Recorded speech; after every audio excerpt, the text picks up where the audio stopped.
Welcome to Row.Team webinar number 2 in our series. Webinar number 1 with Rob Baker is now available to watch on YouTube.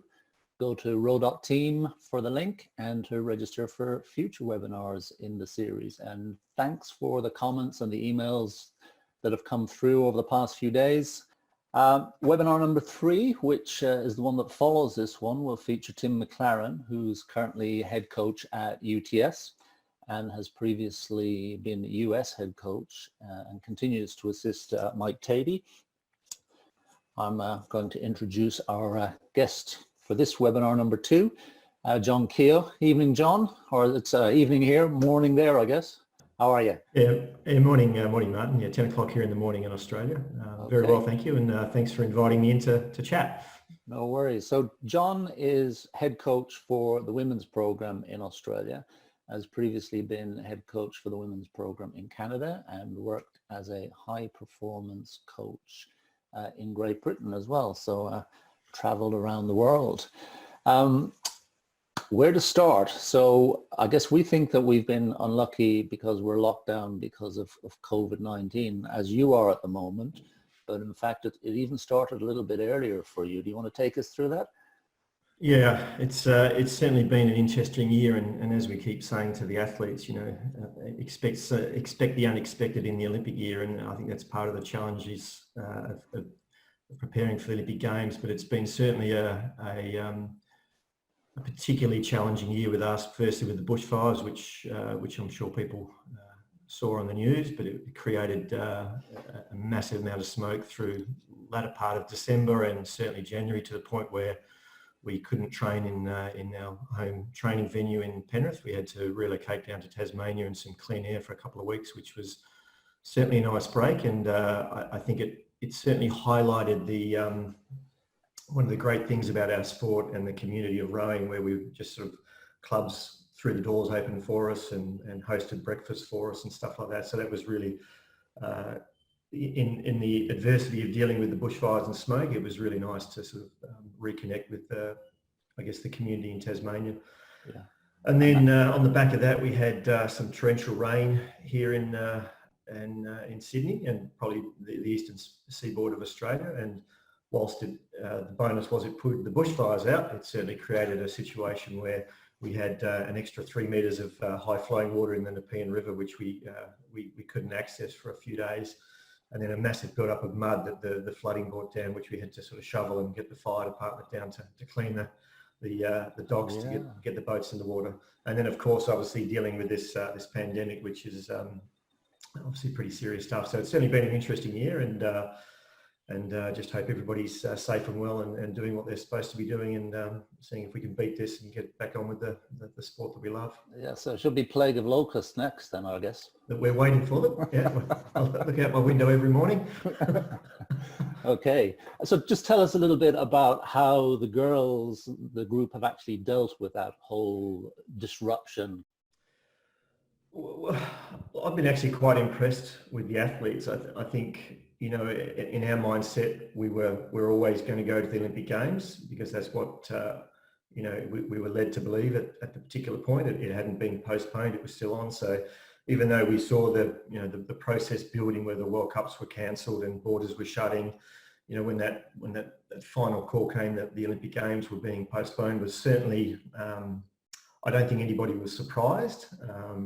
Certainly disappointed, but certainly not surprised that it had been cancelled. So, you know, we made the decision to shut the NTC and send the athletes home, some of which have had to isolate for 2 weeks at home. Those going back to WA and Tasmania are certainly in a position where they had to isolate at home. But I think, yeah, it's a pretty incredible group of athletes that we deal with on a daily basis. And I think this is just another one of those moments where you realise just how special they are, where they just got on with it, basically. You know, again, support from clubs and the local CISASs back in their home states, providing ergos and watt bikes and weights and stuff like that. So everybody's got their home gyms up and running, and basically just getting on with it. So yeah, full credit to, I guess, our group. Yeah, I think I saw. And I think the beauty is too, Martin, that no one really wants to go to the Olympic Games and win when you're not potentially racing the best competition in the world, and it was sort of heading that way with, I guess, the Italians being forced to lock down earlier and those sort of things. So I think it's, and that was the words from some of the athletes' mouths as well. So I think it's really thankful that it's postponed, and looking forward to getting over this and getting on with what is a relatively normal year with World Cup racing and Olympic Games. So what message did you leave the girls with before they dispersed? What were your sort of parting words? Just that, we came together post Rio. I think October 2016, the group came together on the back of probably not some great results for Australian women, and they've worked incredibly hard, and they've been very supportive of each other. And, that's what they've got to take into their home training centres now, just train at a similar level and, support each other, whether it's, obviously it's not face-to-face anymore, but it's via social media, and continue to build towards the Olympic Games. And, they are a special group of athletes, which I'm sure every training centre around the world has got the same sort of athletes. But yeah.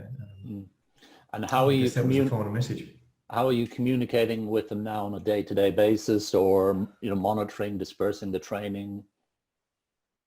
Yeah, well, it's I guess business as usual. We're obviously using Zoom to the phone, the good old-fashioned phone, to call them up and see how they're going on a semi-regular basis.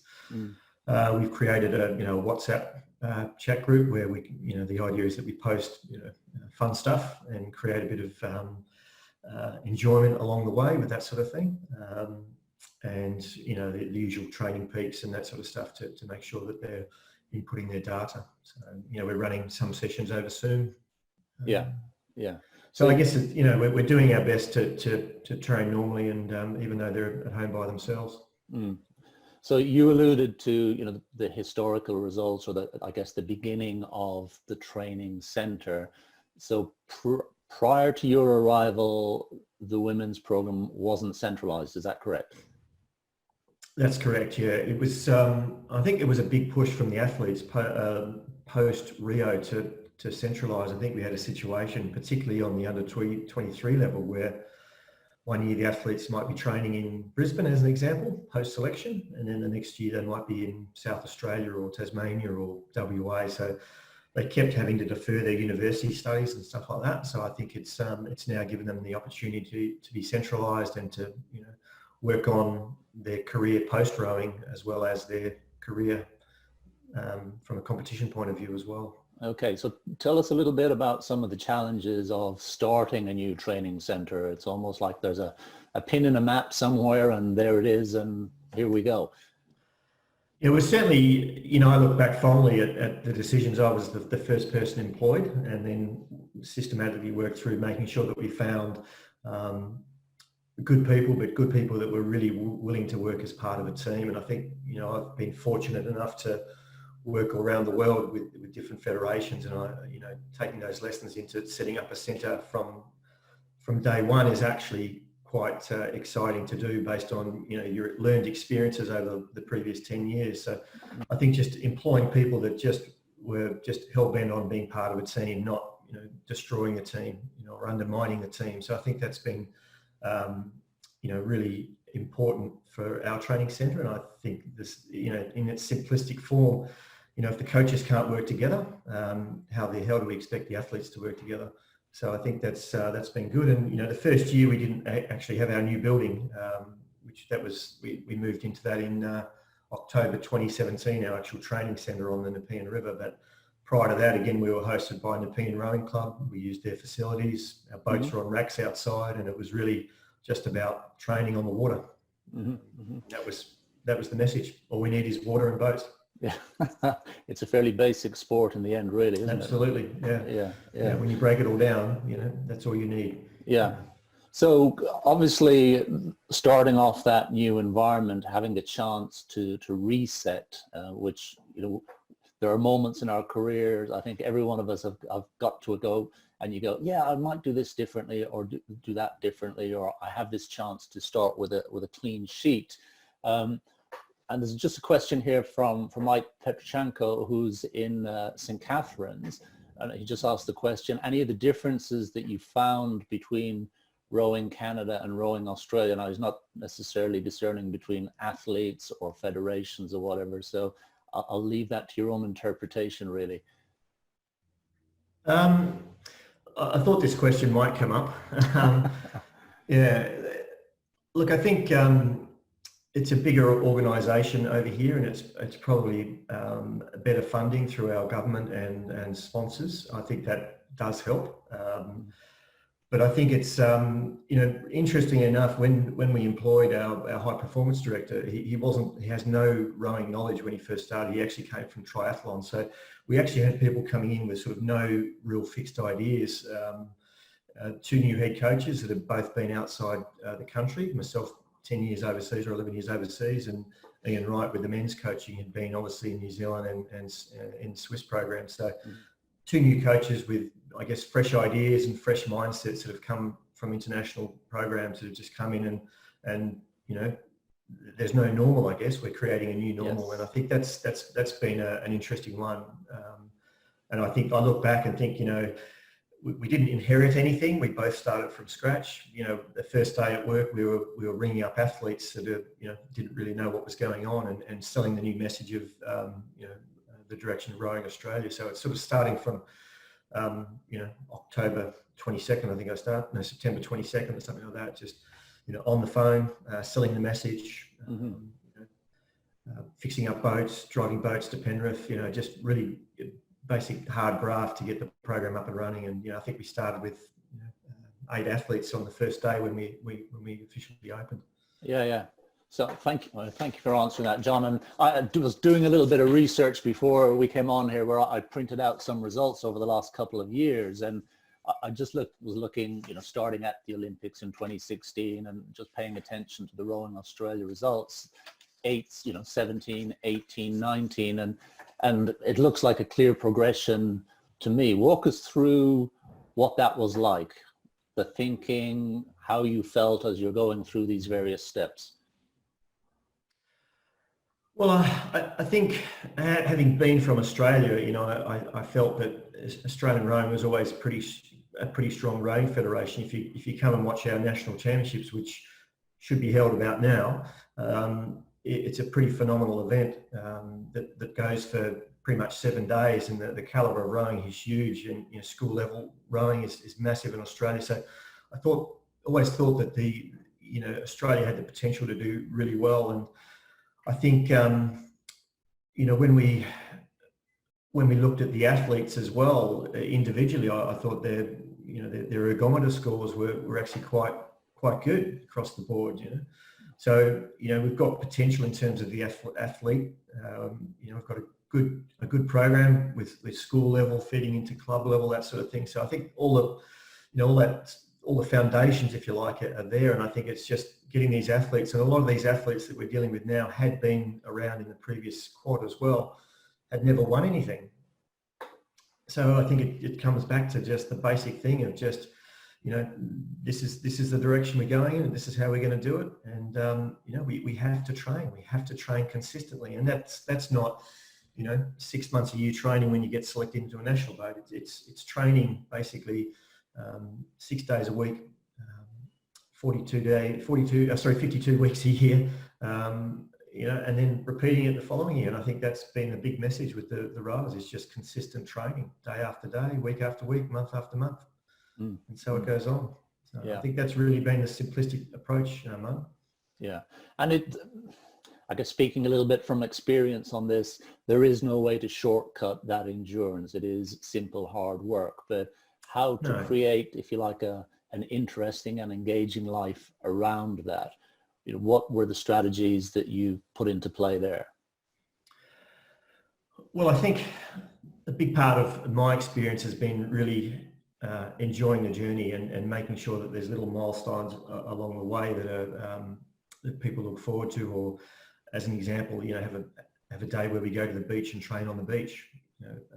It's an hour drive from where we are to some of the most spectacular beaches in the world. So little things like that, creating fun in the training program, still training, but just training differently. And I think too, we've been really persistent at pushing the athletes to make sure that they're looking after their studies or doing part-time work or doing something to be, better people within the community and prepare themselves for life after rowing, because it is there. And I think there's too many stories of rowing alumni that finish their Olympic rowing and then stop and think, well, what am I going to do now? And I think we push to make sure that they're at least doing one subject per semester to heading towards a degree, or as I said, some part-time work. And I think too, we've got a full-time member on RA staff that is there for their mental health and well-being. And I guess if you take the word mental out of it, it's about making sure that their lifestyle supports their rowing and they're healthy and happy athletes, and that way I think they'll perform even better. Yeah, absolutely. Yeah, it's a challenge in a sport like ours, where you've got to get in a lot of hours, but at the same time you want to try and make sure that there's a balanced approach to that. And, it was pretty interesting listening to Rob Baker speak the other day of at a Cambridge University, where it's a reasonably high level program, trying to strike that balance between getting the training done and being able to meet your academic commitments. So and the athletes are pretty good. I mean, there's obviously times where they have to go to a tutorial, or they might have to, in some cases, fly back to Adelaide to do a face-to-face interview. So we're pretty accommodating for their academic studies. Okay. I'll go home and train as well. Absolutely. So let's move on a little bit towards, I guess, the training and the routine, and your view of a little bit more specifically of the training and how you're looking for the athletes to row. Yeah, well, I guess the first one is consistency, and whilst there's a little bit of variation in the weekly training program, there's a lot of key sessions that appear week after week. A lot of our rowing is just based on long miles at a given boat speed, and it's being able to back up to that day after day. And I think it's I guess some of the learnings that we saw early on is that they certainly weren't eating enough to support that sort of training. So that's been a big part of the education, is eating enough to fuel to be able to do the training that we do. So that's quite a difference coming in and seeing these athletes from what they previously thought was enough food to what they think now. And I guess so that's the big part, is just the consistent training. We lift weights 3 times a week. That's a big part of what we do all year round. We do dedicated core sessions, which sort of, I guess, everything relating to moving the boat faster on the water. I guess from a technical model, again, we've just gone with a simplistic approach. We want to be sitting in the boat posturally in a neutral spine position, I guess, row long, which I guess everybody around the world tries to do, and be extremely flat in terms of how we drive the boat and how we recover the boat. I mean, people ask me how we row, and I guess that's probably the key things, posture, sitting well, row long. Obviously you need to drive the boat as hard as you possibly can, but just being particularly flat. And I think some of the video that you might see later, I think whilst it's not perfect video, I think it does highlight that sort of length and flatness that we sort of really push as a training group.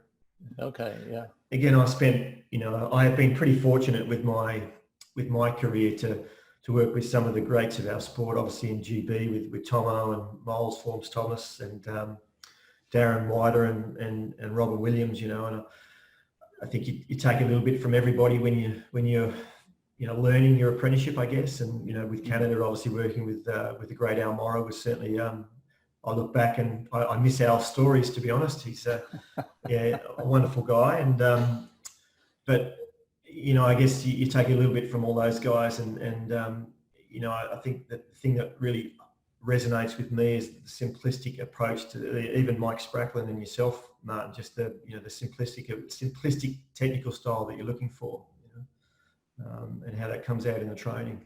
Yeah. Well, I every now and again remember the basics that Jürgen would always say. Look, rowing's a leg-driven sport. And it has to be long.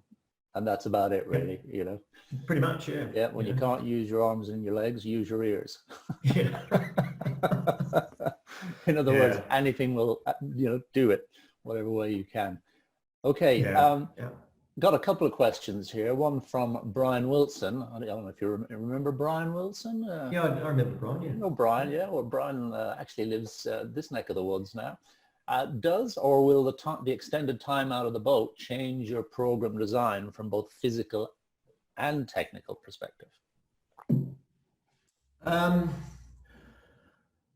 Well, obviously, when you're stuck in isolation, you spend a lot of time thinking about what to do and like going forward, and obviously creating a training program that that the athletes can do in their isolation at home. So, I think the short answer is not a lot of change, to be honest. I think there might be some different modalities involved, i.e. watt bike and ergos and that sort of stuff. But I think it's a foolish thing to change what you've been doing in the last year of Olympic cycle, even though we're in unprecedented times. I think we'll look to train in a very similar fashion, albeit at home.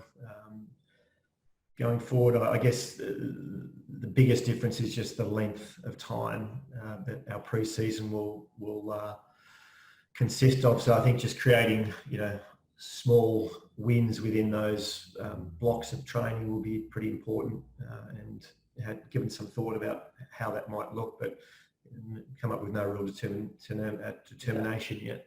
Yeah. So in effect, you're missing that whole European racing season and the preparation going towards an Olympics. I guess you're faced with some choices in terms of where do you go with the program? Do you replicate a part of that, or do you switch back into more of an endurance mode? So what have you thought around that? Yeah, look, I think we'll probably look to do quite a lot of endurance over our winter months or the European summer months when we're stuck at home. Grind out some miles on the watt bike and the erg. Yeah. Okay, cool. And I guess too, when you sort of mentioned we're missing a lot of international competition, I mean, the thought has crossed my mind to, perhaps we do, something like Boston sprung to mind. Maybe we go and race at Boston at the head of the Charles this year. I mean, that's probably a 50-50 at the moment. I'm not sure if it's been cancelled or whether they've left it on the radar, but just, can we create some racing opportunities for our athletes? So I guess, part of me thinks that, the other part of me thinks, well, at least we've had our summer racing here in Australia. We've had a lot of regattas, we've had our selection trials. The only thing we really missed out on was our national championships. Yeah. Well, I see Yasmin Farouk sitting in on this session, so maybe she'll sort you out for Boston then. Hi, Yasmin. Okay, another question from Mike Petrchenko. The men's crew in Australia have adopted a style that involves a strong pause at the release at low rates. Is this something you do with the women's team as well, or do you prefer having the hands move away at a constant speed? I knew this one would come up as well, because it comes up in all the conversations here in Australia, and I think people get quite hung up about it. And I know if you're coaching at sort of club level or state level, the men and the women are obviously rowing differently at low rate, probably similar at high rate. Our philosophy with the female athletes, who I don't think are as strong as the guys, and I think the guys can get away with it somewhat, but is to really get back to the basics of just moving with the speed of the boat. I think that's our message. So, not talking about hand speed, whether it's right or wrong, but just staying with the speed of the boat. I guess our messaging is a lot about timing. So we talk about timing with each other within the boat, but the most important thing is timing with the boat.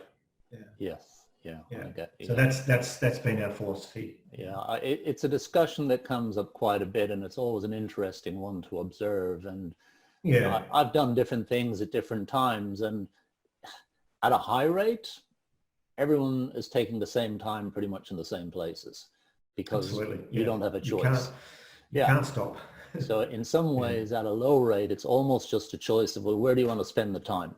yeah, yeah, What's important to you, or what are you focusing on, or what are you yeah, looking to work or improve on? And yeah. consequently, you're going to have to put time somewhere. That's right.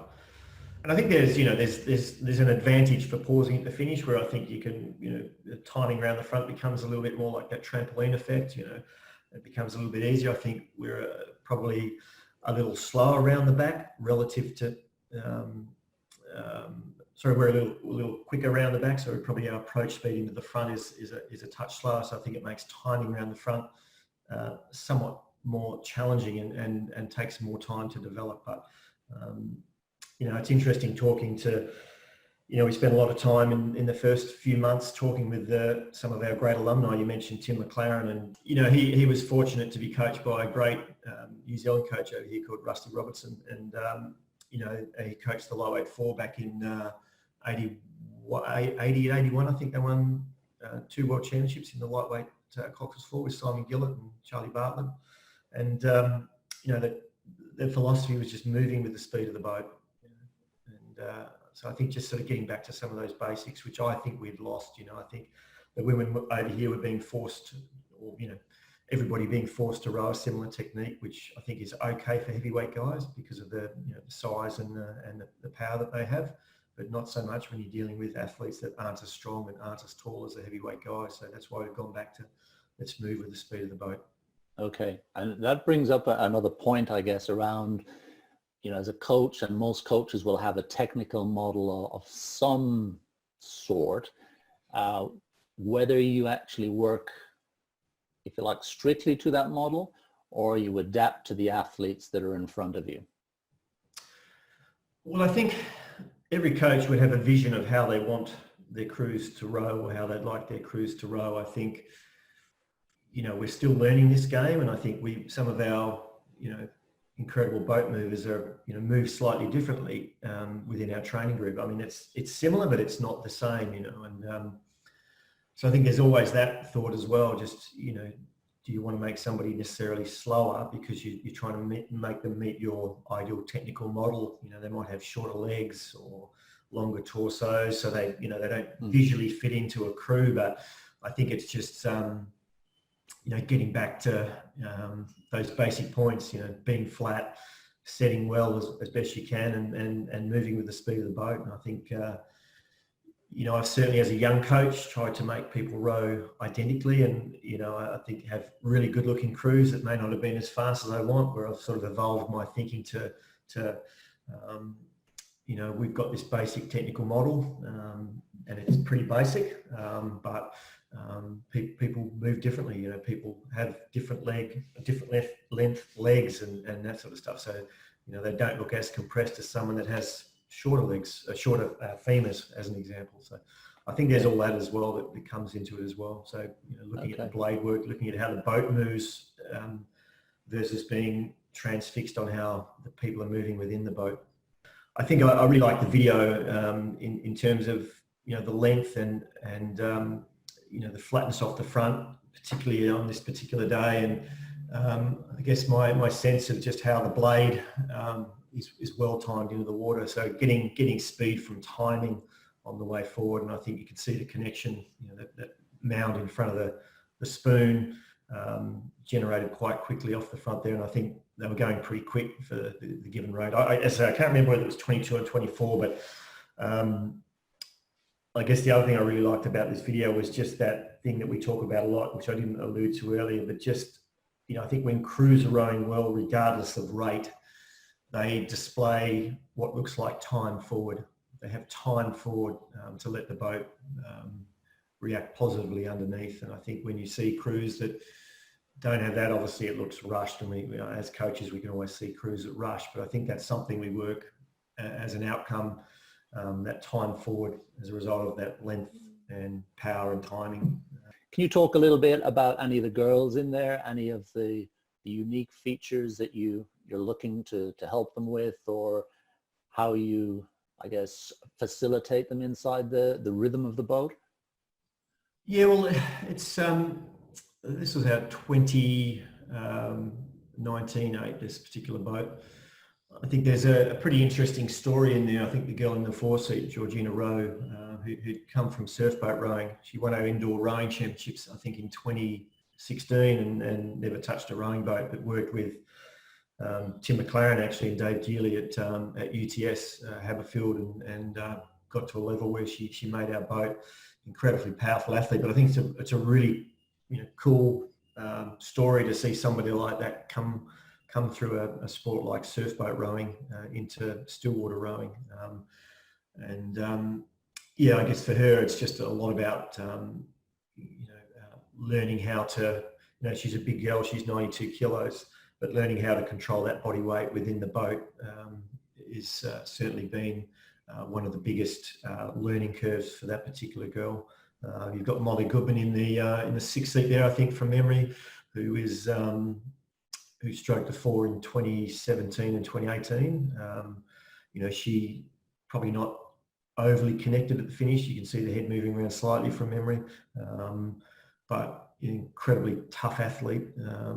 But I think with 8s, it's certainly, to me, just making sure that you've got a pretty slick stern 4 as a starting point. I think Annabelle and Jess Morrison are in the stroke and 7 this particular day. And I think Annabelle's greatest strength is her ability to do the same thing over and over again as a stroke person. Very metronomic. But I think, the big thing here is just really working on moving together on the recovery, late recovery. You have a presentation that maybe you can walk us through that just contains some of those elements, starting with the NTC. Yep, I can. Want to share that with us? I'll share that.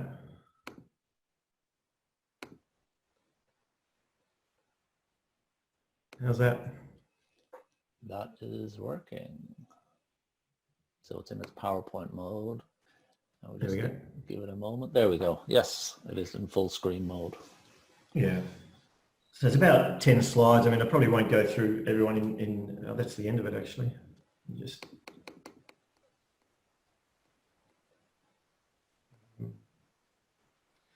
I guess just sort of building on the beginning of the discussion, Martin, just a couple of key points there. Making sure that we had good people in their own right, but that wanted to work in the team environment, I think, has been key to our NTC and probably the whole organisation, to be honest, RA organisation. I think it's fun when we get the men and women together. It doesn't happen very often, but certainly when we're overseas, we do, we turn up in the same coloured shirt as an example. We unload the trailer together. We all load the trailer at the regatta. It's just those little things that I think become big things once you get to the big important regattas. So I think that's something I think we've really tried to instill in the athlete group, both men and women. Big one there, enjoy the journey. I think that's so important. You've got to have fun as you work hard every day, and I think that's the onus is on the coaches to create that environment where you are having fun. There's lots of things you can do. I use the example of the beach day. There's a couple of things there, just the outdoor core and having fun whilst you're working hard. I think obviously every training centre has to be a competitive environment. I think athletes want to know where they stand. So I think that's important. And I think the daily messaging as well, it has to be clear, consistent and compelling. And you tell them one thing one day, you've got to just keep repeating that messaging. I think we've, certainly because our training group does change slightly each year when we get new athletes into the training centre, we're very mindful of making sure that we message the same things year after year to make sure those new athletes fit into the culture of the training centre. And I think that's a big part of even professional sport now. You talk about NFL and things like that, and they certainly want people that can fit into the culture of a football team, not to take away from the culture. And yeah, just I think working together, it's pretty basic, but that's the expectation. And a bugbear of mine as a coach is no one owns the athletes, and I really dislike when you hear coaches talk where they talk about their athletes, and it just really rubs me up the wrong way. You don't own anything. Our job is to create opportunities for the athletes to perform and reach their dreams. So that's something that we're very big on. Yeah. We don't own anything. Yeah. I'll skip to the next. Is that all right, Martin? Absolutely, yeah, that's fantastic, yeah. We talked about technical themes, so just to sort of run through that again. I love that photo of that Canadian women's 8 leading into 2012 and the length around the pin. But yeah, train on boat speed is a pretty basic thing that I'm sure most countries do, so nothing special there. Some pretty basic arcs for sculling, lightweight sculling and sweep, 90 degrees, 110 for heavy sculling and 108 thereabouts for lightweight sculling. And I guess the big thing is do it together. So whether that's training or on the water, and yeah, don't forget that white Philippi or the yellow Impacker that's beneath you as well, or in our case, our training boats, our grey Sykes. So just making sure that we move with the speed of the boat as well, which is a big thing that we pushed. A couple of shots of where we train might be of interest to people, but again, the slide on the left-hand side was a double scull a few years ago, but just that's pretty normal rowing up in the gorge on the Nepean River. It's a pretty spectacular place, and we sort of pinch ourselves on a daily basis just how lucky we are to train in such a beautiful place. And then we are lucky enough to have an Olympic rowing venue, which Martin knows pretty well, obviously, about 5 minutes away over at the Sydney International Rowing Centre as well, which is the upkeep on it's pretty incredible. So it's lovely to get over there and race on a regular basis. So some of our sort of daily training stuff, the consistency day on day, week on week, as we mentioned, we rotate the crews on a regular basis so everybody rows with everybody else. It's a competitive environment, and we want to build towards training being harder than any 2K race. And again, basic stuff, but this is how we've changed the women and the mindset here in Australia. Do you spend more of your time in small boats, or do you mix it round, or do you have a particular type of cycle that you try to work through? We try and stick in the small boats for a fairly sizable chunk of the early part of the year. So probably up to Christmas, we're in the sculls and the pairs. We might do a couple of rows a week in the bigger boats, albeit 4s and 8s, but yeah, predominantly in the small boats and side-by-side rowing. So a question I have just related to the slide a little further back there was, who set the standards when setting up the NTC? Was it athlete-led or coach-led? Initially it was coach-led, but it's now changed to being athlete-driven, which is, I think, pretty exciting. Yeah. So they're holding each other accountable now. So we set the ground rules, but now they've really taken it on board. And I think to me, that's a functioning high performance group when that happens. Interesting. But yeah, early on it was us. Yeah. Yeah. So you had to catalyze it to start it off, I guess. Absolutely. Yeah. Even the basic thing of, what time do we turn up to training? We meet, we're pretty pedantic about our meet time, but we'll do it to the second. Well, certainly the first year we were doing it to the second. I started speaking on the hour just to really, drive that message forward that, punctuality is really important. If you can't turn up to training, then how the hell are you going to turn up to a race? That's why we do it. I think every rowing coach in the world has tried that one. Well, now it's amazing how no one's late. It's not even the coaches are late. So I think it's important. When you've got 25 athletes and 10 staff, waiting for one person, it becomes pretty frustrating for the 10 staff and the 24 athletes, or the 9 staff and the 25 athletes. So it's important. It's an important part of how we do business. Yeah, it's a multiple of time. It's not actually the piece of time itself, is it? It's everyone's time that you're wasting at that point. Absolutely, and it just has a flow-on effect. In the second session, you've got less time between sessions. So it rolls on. So I think it's important. Yeah. Again, pretty basic when we look at our phases, just base endurance and strength at the beginning of the year, race preparation, just adding intensity on the water, and strength and power in the gym, and then as we get closer, it's just speed work on the water. So again, pretty basic, but you know, that's how we've rolled the last few years. But a big thing, and I guess again, from my experience, we've tried different things, different training programs, you know, polarized training, that sort of stuff. And I think in my own mind, it gets back to just, you know, endurance. You need the endurance. Yeah. How would you classify your program at the moment then? As we speak now?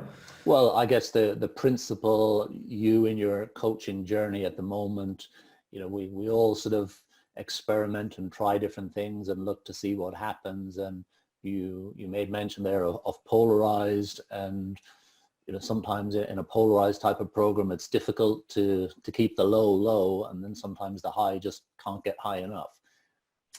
Yeah, it was interesting. I think if you're going to try it, I think you might see good gains in the first year of a quad, maybe first couple of years, as you're probably slightly more advanced from a point of view of doing more high intensity work. But I think over the 4 years, I think it'll bring you undone, as that's my experience anyhow. I think, you know, getting back to, you know, just long miles at low rate, you know, the East German model, I guess, with, you know, spent some, when I was running here for Australia, we had Keogh come and almost revolutionise how Australian rowing conducted business back in the 90s, back to just base endurance stuff. You know, I've talked to a lot of old coaches over here, and they're adamant that that's the only way to do it. I guess there is ways to, you know, try other things, but I think you've got to be really careful with your experience of your athlete group, the years of training. Perhaps those that have been around for longer can get away with doing things slightly differently. But I think, you know, for us, it's been, yeah, just volume. And that leads us on to the testing or the monitoring of the athletes. How do you, is it the normal type of thing that you're doing in terms of physiological testing and ergo testing? Yeah, look, we're on the ergo maybe once or twice a week, just doing, again, low rate miles on the ergometer. That sometimes involves doing blood lactate or heart rate stuff. We do periodic testing in the lab, where we're looking at, you know, the power produced at different points as a basic step test. And then we'll throw in, I mean, obviously every federation has 2K or 5 and 6K ergos built into their training year, so we're no different. We do that. And then, you know, just putting random things in the training program as well, that just to test them, just to do a test. Yeah. And, you know, the test might purely be a psychological test of doing a pretty hard ergo at week's end or something. Like, it's just, sometimes it's a bit random. But I guess it's, again, I would say it's pretty basic, Martin. Yeah. It always is. Yeah. Okay, if there's anyone out there that actually wants to ask any questions, please, you can either put your hand up and I can give you the mic, or you can type them and we can pass them through. So please feel free to ask any questions. John, you've moved on there, another slide. I think, yeah, I can see that one. Yeah. Yeah, I just moved back. I mean, it's just, you know, I guess it's just an example of looking at creating a competitive environment where we rank ourselves. Again, it's no different to any other federation.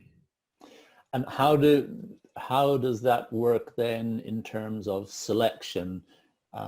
Do you have specific selection events, or is it something that evolves over time because you're doing a lot of monitoring? Look, it's an interesting question, and I think we're in a pretty unique position. So obviously there's myself as the head coach, and then I have 2 assistant coaches as well, with Tom Westgarth and Alan Randall. So 3 coaches work across the training group all year round. And we're in a pretty interesting position, because when we come to our formal selections, which are normally in March, we become national selectors. So we go from being their coaches to being national selectors. So it's our responsibility to select the crews. I guess we have the advantage where we see these athletes all year round, and we have a pretty good sense of who's moving boats. But I think what we've tried to do is be very objective with our selection, and it's up to everybody to perform in that week. And you know, we're very honest with our, you know, we don't rest. We don't allow the athletes to rest on their laurels in terms of making a crew. It's very black and white in terms of making a crew, I guess, so based on purely on the stopwatch and how you move in the boat. So we sort of joke to the athletes, you know, like when we're your coaches, our hands are behind our back, and when we're the selectors, we've got our arms crossed in front of us. So just trying to sort of differentiate between the two roles, and you know, they're pretty important roles. I mean, I take it very seriously, the selection, and you know, we prepare the athletes accordingly, and we do actually invite athletes from outside the training centre based on some selection events through the year as well. So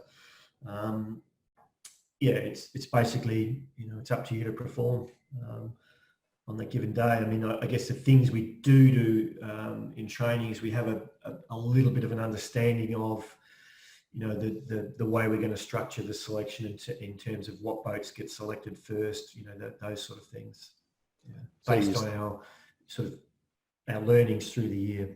Okay, so the priority, do you set the priority, or is the priority set in some way by the federation or the funders or the AIS, or how is it set? Well, it's set by the selectors and the coaches in discussion with our high performance director. I think this is I might go on a bit of a tangent here, Martin, but we don't actually use the word priority crews, and we haven't since we started. And everybody is important. If you're wearing the green and gold, whether you're a lightweight single sculler that is not going to the Olympic Games, or a women's four that is going to the Olympic Games, you're all important, and no one is a priority boat. That term really frustrates me, and I have first-hand experience of being kicked off a bus in Gifu when I was coaching a non-Olympic boat, and to make way for an Olympic class boat. This is back in 2005. So yeah, and it you know, I felt for the athletes because they've worked as hard as everybody else that at that point had got to wear the GB colours, and you know, so I think in my own mind is like we do not use the word priority.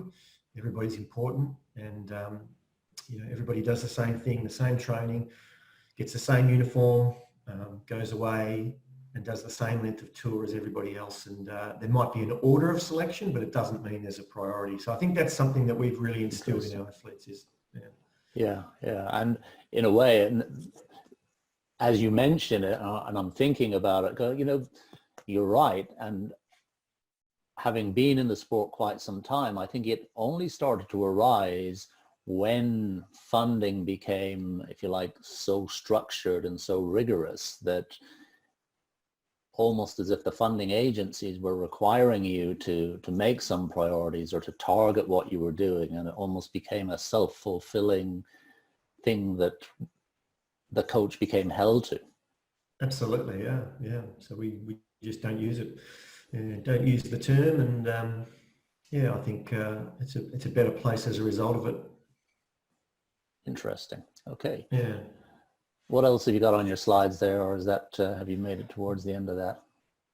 There's a few more. Just I guess just the weight stuff, which is a big part of what we do.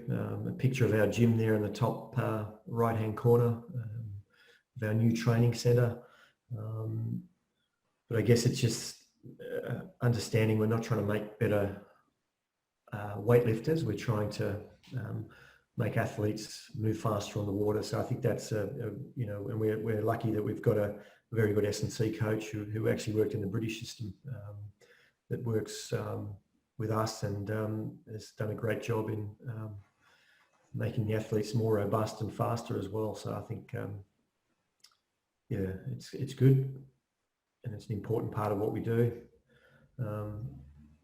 I stole that slide from the internet, bottom left-hand corner. I think it's a really good slide, actually. I guess just the core, a big part of what we do is, you've got to be able to transmit the force from the foot stretcher to the spoons, and if your core is not strong enough, then that's not going to happen. So it's the whole thing. It's the core, the scapula, lats, the whole thing. Just making sure that it's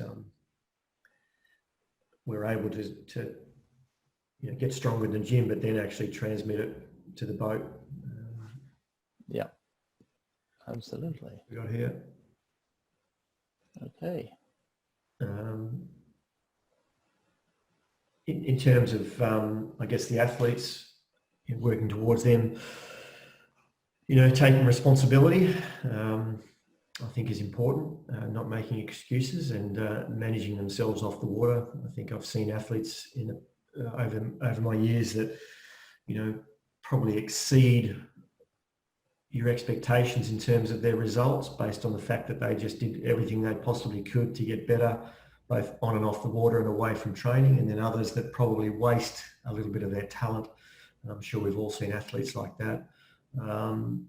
I guess too, the big part of what I've seen, and I think this is a big part of Australian sport, is I think we've got to a point where we do too much for the athlete and we take away their ability to think. And again, in my very early tenure here, toured a few sporting codes. Like I went to a couple of rugby clubs in Sydney, and it was just interesting. They're doing everything for them. They're making their recovery shakes and stuff like that. And that these athletes don't have to think. And then I guess for me, it's like you put them onto a rugby pitch, and how do you expect them to make decisions on game time when there's no coach or no one there to tell them what to do? So I think we've tried very hard to get them to think and make their own decisions, and I guess in its simplest form, create problems for them to solve. And I guess too, the evolution that we've seen is we've now got athletes that are expect to stand on the podium rather than will I get a medal at this regatta. And I think that's been a huge shift in how they carry themselves at regattas and their professionalism. So I think that's really good to see.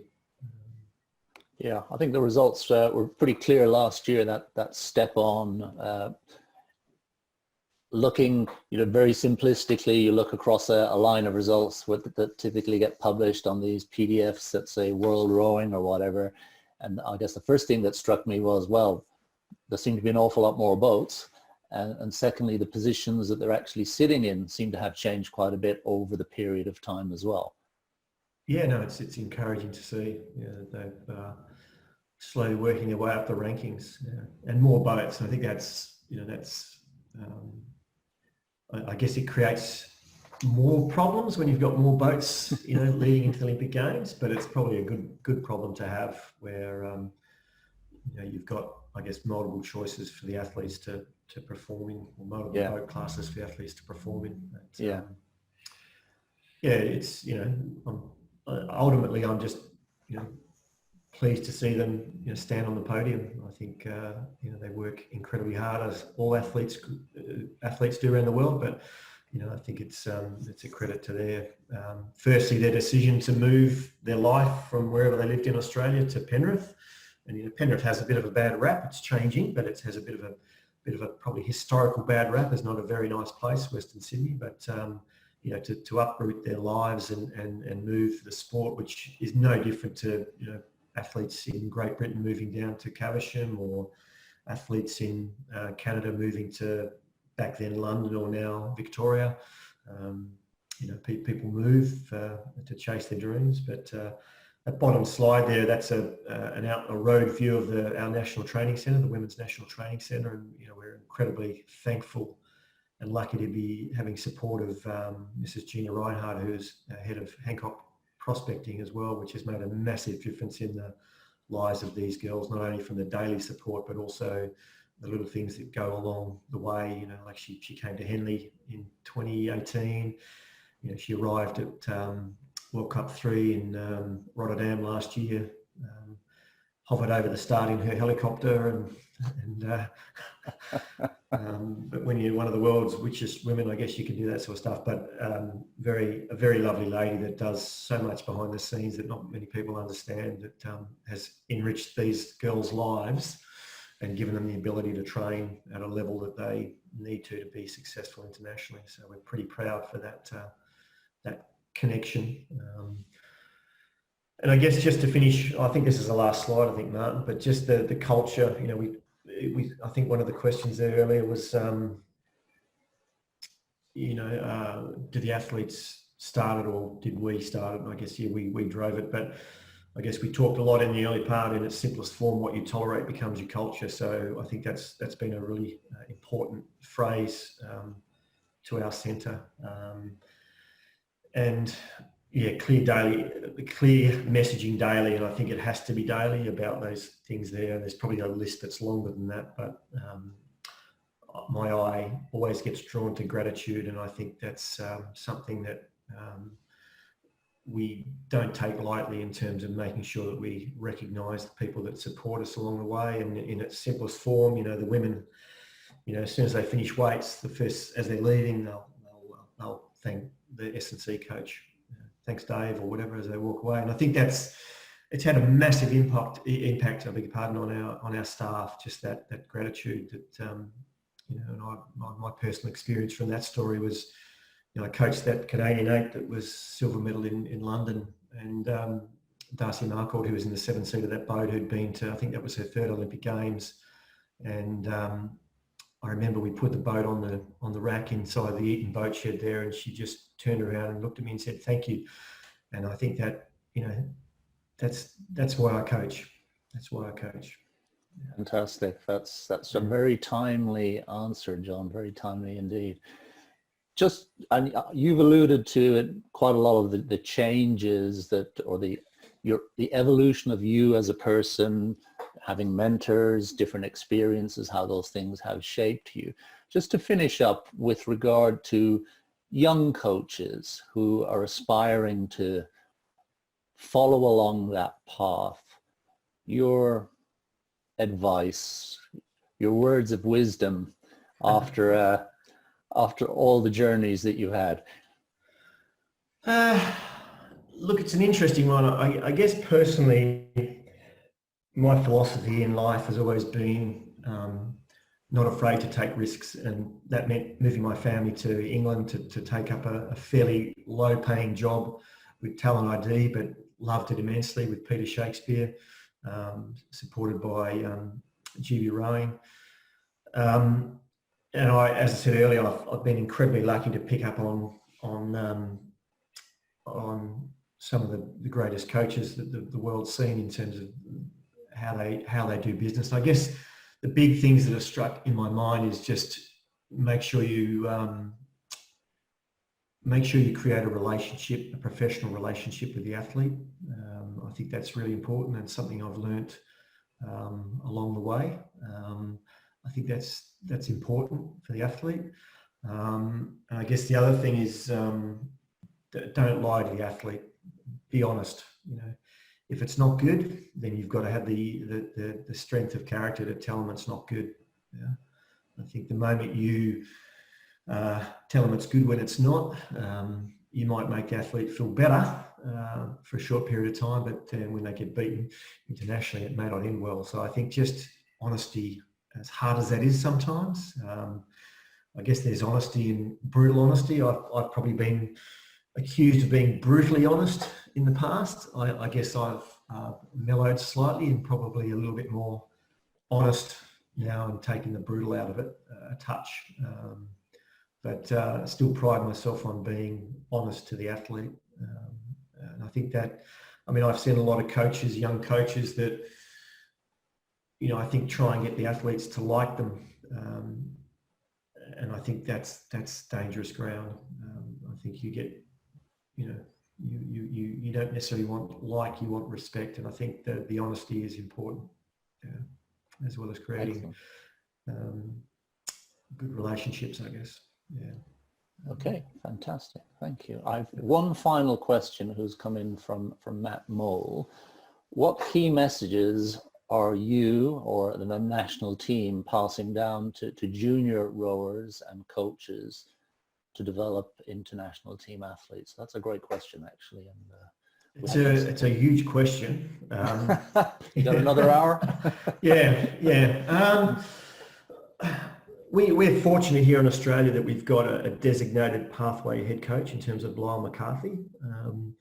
So we do try and run similar methodologies across the pathways, which is our underage stuff, and into our schools. I guess with schools it's a little bit more challenging because their KPIs at school level are completely different to our KPIs, and obviously I'm referring to head of the river. So I think it's you can't dictate to a school, or our messaging is completely different in terms of the work we want them to do, as an example. But I think that's something we have to live with. I think we've got a good rapport with a lot of the school coaches around the country where we can chat to them. So I guess it's just making sure that our pathways are running similar technical models, and running I guess similar methodologies down through the age groups. I wouldn't say we've got it done perfectly by any stretch of the imagination. There's always work to do there. And I guess too, you have to understand that our senior A team is effectively a professional rowing team that doesn't necessarily work where you're dealing with athletes, in the pathways or the underage stuff that have, full-time jobs. So it's difficult sometimes, but we do, as an example, we do things like, our national December time trials this year. We invited in, half a dozen of the top female under 23s and half a dozen of the top male under 23s. So just trying to get a little bit of engagement with the younger athletes, and we've done that the last 3 years, where we've created timely opportunities for the better under 23s to sort of mingle with the senior A's and be part of that group to get an understanding of the standard. And I think early on as well, we sort of made the point, and Lyle does this a lot now, where he travels around the country, well, not at the moment obviously because we're in lockdown, but prior to that, just traveling around the country and catching up with the coaches around the country. I know they have regular catch-ups on the phone from the pathway perspective, and I certainly in the first 2 years, the senior A coaches and myself, Alan, we would take 3 states each as an example and go out and visit each of those states over a period of a month or so, and just sort of connect with the club coaches and state coaches and just talk basically and see the athletes that are coming up. So it certainly gets a little harder when you get close to the Olympic Games, because time becomes I won't say your enemy, but the Olympic Games come to you, and you just find that those sort of things have to be put on the back burner. But it's a very good thing to do, the first couple of years of the quad, and we'll do it again as well. Just getting out and talking face to face with coaches, going out with club coaches, going out with state coaches. Yeah. Fantastic. Thank you very much, John. So hopefully that answers the question. I think so. Yes. I hopefully it answers Matt's intent. We're 9 minutes past the hour, so we've gone for 69 minutes, which is quite a while, and I really appreciate your time. It's been really interesting to catch up with you again and to hear about the new training center and see the evolution of the training center, and actually the evolution of your thinking as a coach as well, because we're all on a bit of a journey on this thing, and it's nice to have a chance to just reflect on that. And thank you very much for that. I appreciate it, and I'm sure that people who are watching now and the people who will actually follow up watching the recording afterwards will be likewise. John Keogh, thank you very much. Thanks for your time, Martin. Stay safe, everybody, and hopefully we'll speak soon. Take care, everyone. Stay safe.